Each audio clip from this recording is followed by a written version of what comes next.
Forget gurus. Forget anyone claiming to be an online business expert without going through the challenges of entrepreneurship themselves. The Real Money, Real Business podcast is here to prove the best insights in online business comes from your fellow online business builders. We dig into stories of entrepreneurs selling their business on the Empire Flippers marketplace so that you can learn how they made their business profitable, how they overcame obstacles, and what lessons they learned in their online journey. If you want to take your business and your knowledge to the next level, you've come to the right podcast. Let's get started.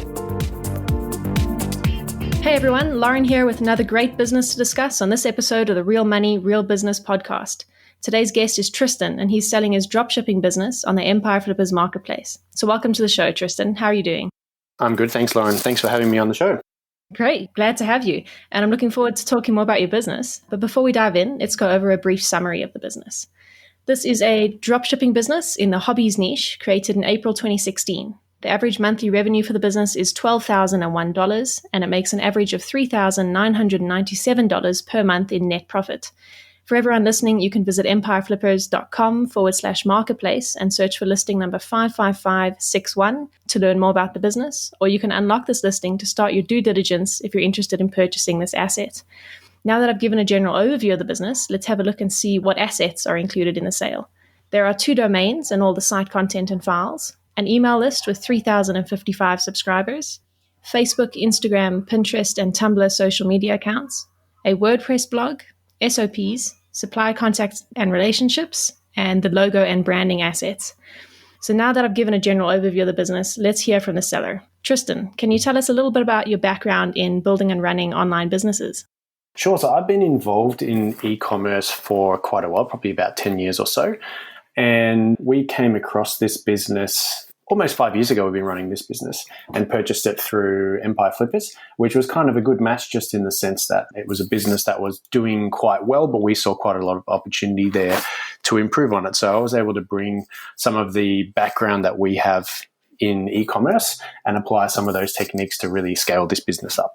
Great, fantastic. And what made you choose a dropshipping business model? There are a few things. Firstly, as you know, when we look at the marketplace with Empire Flippers, you don't see exactly what the business is straight away.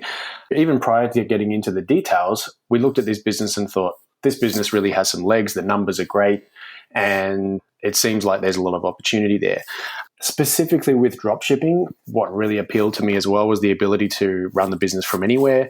You don't need to store any stock. You don't need a warehouse. You don't even need to touch the product. So it's a very kind of low maintenance business model that you really can do from anywhere. There's no specific time frames in which you need to work. So I think the flexibility really of having a dropshipping business was a big decision in purchasing this one. We also really like the niche that it's in.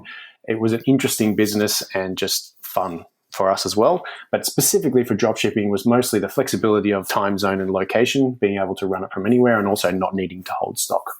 Yeah, that's a big tick in the plus column, not needing to hold stock. Absolutely. So it sounds like you're quite passionate about the business. Why are you selling it now? Yeah, good question. So it's been a big decision for us.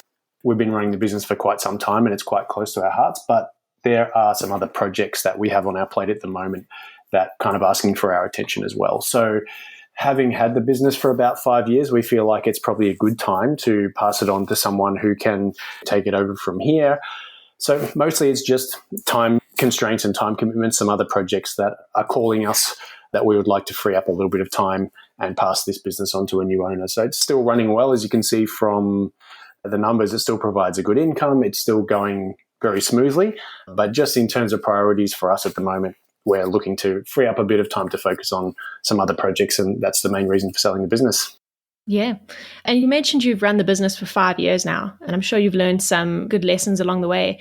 Is there any success stories that you can remember that you would probably apply to future sites or businesses?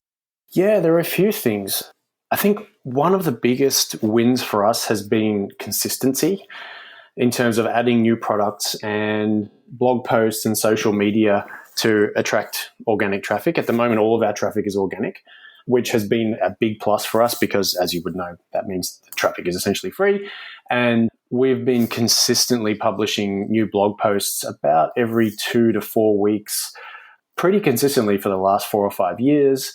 We add new products on a monthly basis as well. We regularly update our social media. So rather than going on, a big blitz and adding 50 new products or 20 new blog posts in a week, we've really been slowly but surely chipping away at the consistency. I think has really helped us to win a lot of Google juice, and Google can see that we're consistently working on the site the whole time. And we've really improved the customer service since we took the business over as well. When we took it on, the customer service essentially was just one email address that was monitored maybe every 2 or 3 days, whereas now we've got very strong customer service with a system built all around that. We have templates to make it easy to answer the most common questions. People get a response within one business day. So really bumping up the customer service has been great too, because then you get people coming back, and we've also amassed a huge amount of positive reviews. 2 last things I think that have really worked for us was niching down. And that's been one of the surprising things, is the amount of niches within this niche.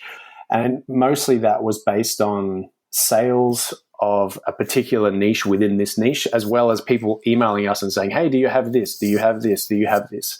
So we really started taking notes on what people were looking for and what they were buying the most. And niching down within that particular area has resulted in a couple of big categories that have really been great sellers for us. And we've also done, probably in the last 2 or 3 years, we've done a couple of big price adjustments. So not putting everything up just across the board, but we really analyzed profit margins and did a study of, okay, how could we improve and increase these profit margins? And in some of that was just centered around price increases, but some of it was playing with the shipping and the free shipping criteria and that kind of stuff too. So to sum all of it up, I guess the 4 things that I think really have worked is the consistency of new products and blog posts, drastically improving the customer service, niching down within that niche based on what we hear from people and what have been top sellers, as well as the price adjustments to improve our profit margins. There are a few things that came to mind that I think have worked really well for us with this business, and hopefully can be applied in a lot of businesses. Yeah, those are fantastic strategies. And it certainly sounds like you've made some big improvements to the business since you bought it. On the flip side of the coin, is there anything that didn't work? Mostly just a couple of things based on my background and level of expertise. And what I mean is, I'm not really strong on the social media side. So whilst we've been really consistent with posting on social media, and that has helped to attract some new traffic and also get people more engaged, as far as advertising on social media and doing polls and some of those things that are a bit more advanced, I'm less of an expert in those areas than a lot of people. So I think that's been one area where potentially someone who's very social media savvy could improve on the business. Other than that, nothing major that I can think of that coming to mind that we've applied and really has just fallen flat on its face. I think as with any dropshipping business, there have been some product lines that have been more successful than others. And maybe with the changes due to COVID, there were some products that the shipping costs just went through the roof. So we needed to remove those because it just wasn't worth shipping some of those products. But that's a pretty small amount, probably less than 5% of our products. There were just a few here and there that the shipping got so expensive with COVID and the amount of competition in shipping that we had to remove those. But other than that, nothing major that I can think of that's really fallen flat. Great. Yeah, that's what we want to hear. Nothing major. That's always a good thing. You mentioned that most of your traffic is organic. Is there anything that you do in terms of marketing campaigns, or are you just relying purely on that organic traffic? So at the moment, we don't do any paid advertising. So Google AdWords, Facebook ads, that kind of stuff, we don't do paid advertising. The other marketing channels that we have, as I mentioned, social media, we post regularly on Facebook and Instagram, and we have an integration with Pinterest as well, and we have a Tumblr blog. So there are a few assets pointing back to the website. The other thing that we do is email marketing with Klaviyo, which is a really fantastic system. At the moment, I would say we're probably not using Klaviyo to its full effect for this business. We do have some flows set up in terms of abandoned cart emails, and some other flows like that are working very well for what we have, but I think there's probably more that could be done on the email marketing side. In terms of newsletters or sales, that kind of stuff, we probably send about 1 newsletter per quarter, maybe once every 2 months or once per quarter. So that's something else that potentially a new owner could think about increasing as well. So really on the marketing side, it's mostly organic, some social media, and then email marketing as well. Great. Yeah. And you touched there on some things that could be improved. If you were to keep the business, what are the major growth opportunities that you would identify?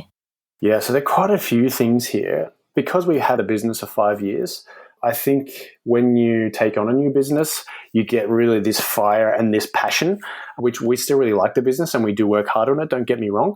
But I think that when you take on a new business, you kind of get this fire, you're coming at it with fresh eyes. And that's where I think potentially someone who is excited about it could take it to a new level by applying some of that kind of new fresh eyes and the fire that you get when you take on something new.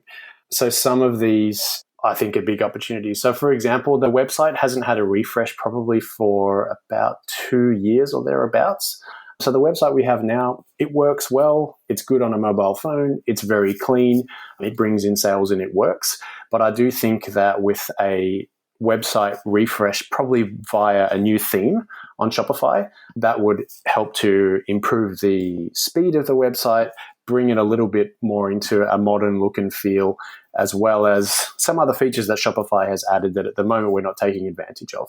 So I think a website refresh could be one. Another one is influencer marketing partnerships.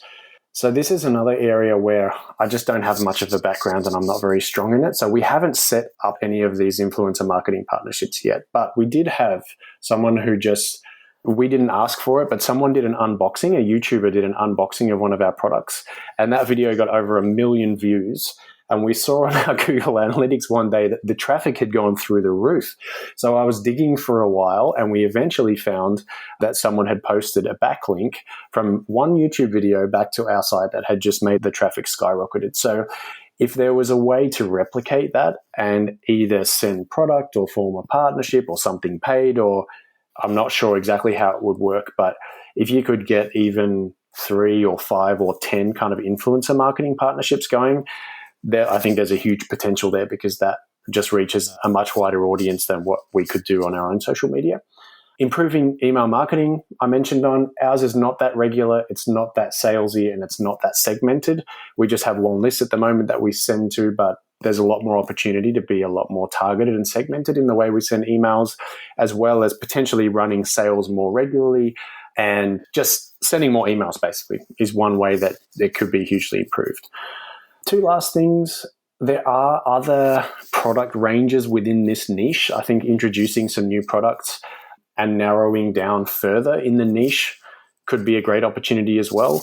As I mentioned, we've done that a few times and we have added some subsets of products that have been quite successful for us, but I think there are a lot more that potentially could be added.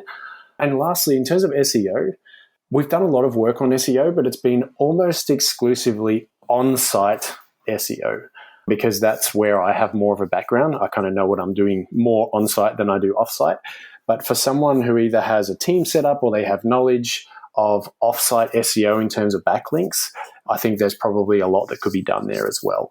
The site does have already a strong backlink profile because we have done some work on that, and we also purchased the site from someone who was very SEO savvy. So it does have a really good baseline, but I think continuing to build on that with more off-site SEO could be a big opportunity as well. So to kind of sum up that bit, refreshing the website to make it run a bit faster and take advantage of more recent Shopify improvements, potentially influencer marketing partnerships, more email marketing, new products, and some off-site SEO and backlink work, I think are all pretty big opportunities that could help to bump it up.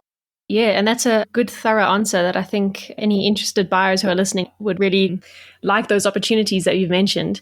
Can you describe the amount and type of work that you do on this business on a daily basis?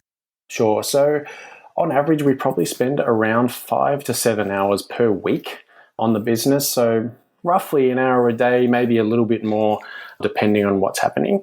So on a daily basis, the main work that we do is processing orders with our suppliers and answering customer service tickets. How many tickets do we get? The volume is usually pretty low and it's very manageable. It depends. If we were doing a sale or something, it might be a bit higher, but probably somewhere between 2 to 5 tickets per day. And we have templates that help to speed things up and answer the most common questions too. So on a daily basis, mostly ordering and customer service tickets. Each week, we add and or source new products. We post several times on social media, and we will check for shipping updates as well, just to keep customers updated. Most of that is automated, but we do check just that orders are moving and that things are being delivered on time and that kind of thing. And on a monthly basis, we do post some blog articles, usually 1 or 2 per month. And also on a monthly basis, we think about strategies and any upcoming sales and that kind of stuff. Often we have a project going on, might be working on SEO or adding a new feature, something like that. So 5 to 7 hours a week. Daily is orders and customer service tickets. Weekly is usually adding new products, social media, and making sure they're going through okay. And then on a monthly basis, blog articles and big picture kind of strategies. Yeah, wonderful. And you mentioned that you do have a background in e-commerce. What skills or requirements would you say that someone who's not familiar with this business model or niche would need in order to run this business?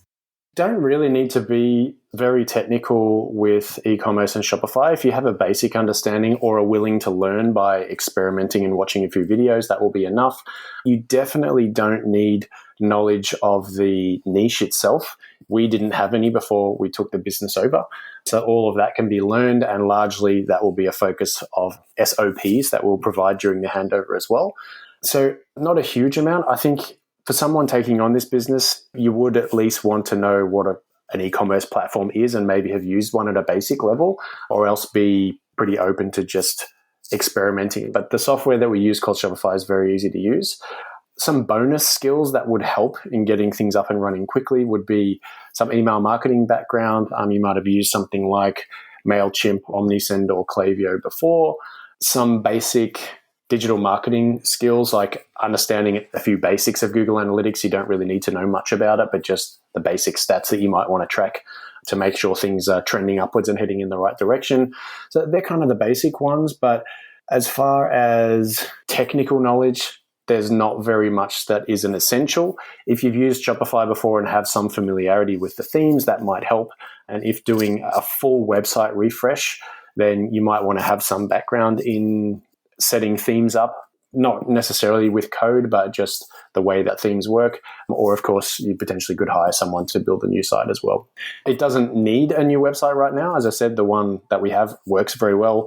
It's easy to use, works great on mobiles and all that kind of thing. But if you did want to do a refresh, some theme background might be helpful there, but nothing too technical really. Okay, great. Those are all really good points. And what do you think are the biggest risks associated with the business that buyers should be aware of? As with many dropshipping business, sometimes you need to be a little bit patient with suppliers. Generally, they process orders pretty quickly and they're very good to deal with, but occasionally things come up and you need to have a little bit of patience there. Our products are quite high priced, which mostly is a good thing because it means there are higher profit margins. But that also sometimes means higher customer expectations to be met. So that's where I think there is a risk that if you are not on top of your customer service, if you left it for a week with answering emails or something like that, because the products are quite high value, it doesn't look great and people understandably don't feel very happy if they don't get good customer service when it's a high price item. So overall, it's a good thing, but just keeping on top of customer service is really important. Because our products are quite bulky and they're a bit fragile, shipping does take longer than most other average products because of the packaging requirements. So they're not difficult to package. They don't need, tons and tons of padding or anything like that. And all of the shipping is managed by the suppliers. So it's not something that you specifically need to worry about.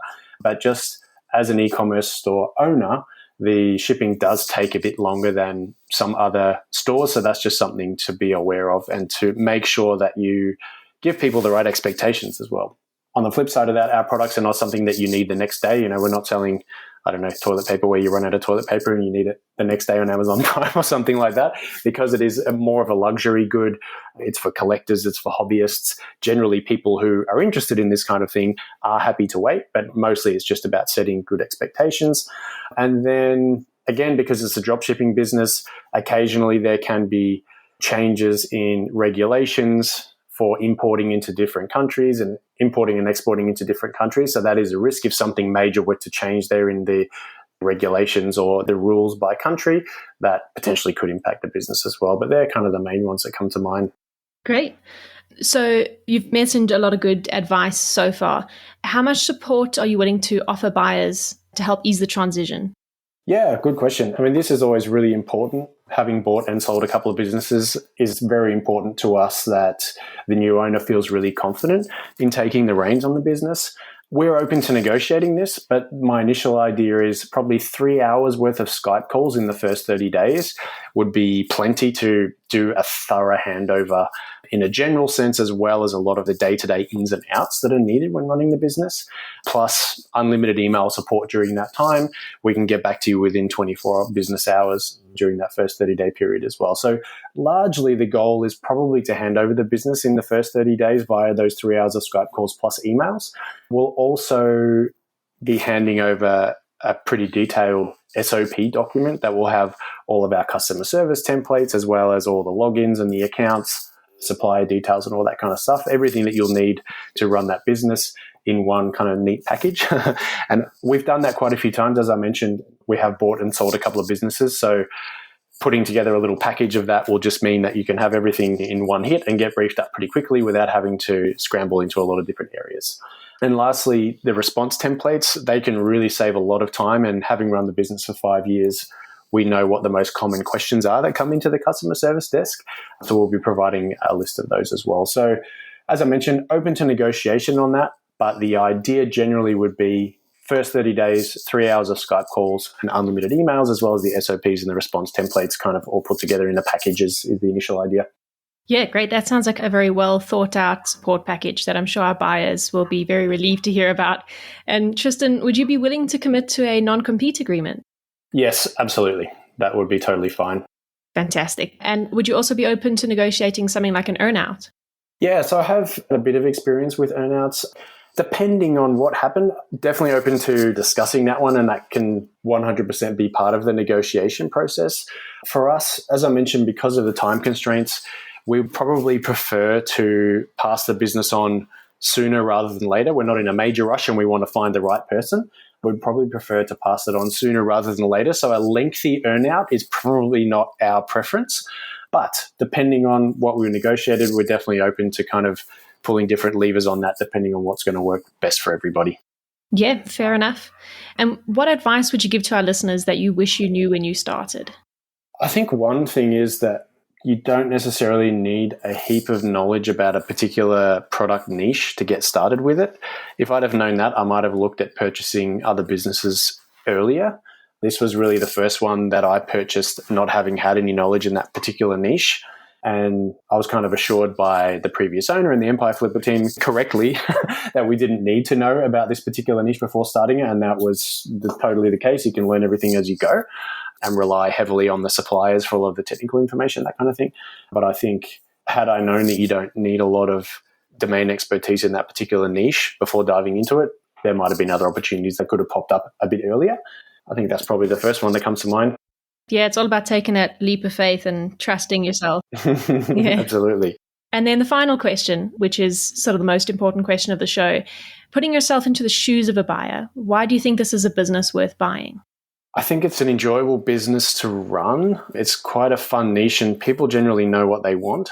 And I think for me, just the ability to run this business from anywhere at any time has allowed us to do quite a bit of travel in the last few years. And as you can see in the numbers, it does bring in quite a good income. So for someone who's looking to add some low maintenance but higher income to their bottom line, maybe they're looking to travel or maybe just to free up some time while still having some good income coming in, I think this is a great business for that. Only having to spend 5 to 7 hours or thereabouts per week, but still bringing in the profit margins that we have is a pretty good leverage point. So I think mostly that's the big upside of this business is the low maintenance and the pretty high return on the time that you spend on the business and not having to be in a specific place at a specific time to run it. Yeah, it sounds like the business has given you a lot of freedom to live life on your terms. It has. Like for us, it's really been a good investment and been a great asset for us over the last few years. As I said, quite a tough call for us to decide to move on from this one, but I do think that the timing is right to pass it on to someone new. It has been very good to us over the last few years and given us some good freedom and some good opportunities as well in terms of traveling, and even whilst we're at home, which at the moment we are, not being able to travel, just bringing in a good income without needing to spend that time on the business as well. So it's definitely been good to us. Yeah, certainly sounds like it. Is there anything else that you'd like to share that I might have missed? No, I don't think anything else major to add. I think you covered it really well in the questions that you're asking. I think really touch on the key points with the details available in the listing, those who want to dive a bit deeper. So, no, I think I'm good. Thank you. Fantastic. Well, thank you very much for your time, Tristan. It's been really great talking to you. I appreciate it, Lauren. Thank you very much as well for your time and running through all the details too. Great. All right, everyone. Thanks for listening. To learn more and see if this listing has already been sold, head over to empireflippers.com/marketplace and search for listing number 55561. If you're watching this on YouTube, click the link in the description below to go straight to the listing. Once you've unlocked this listing, you'll be given everything you need to know about this business. So until next time, enjoy your digital journey.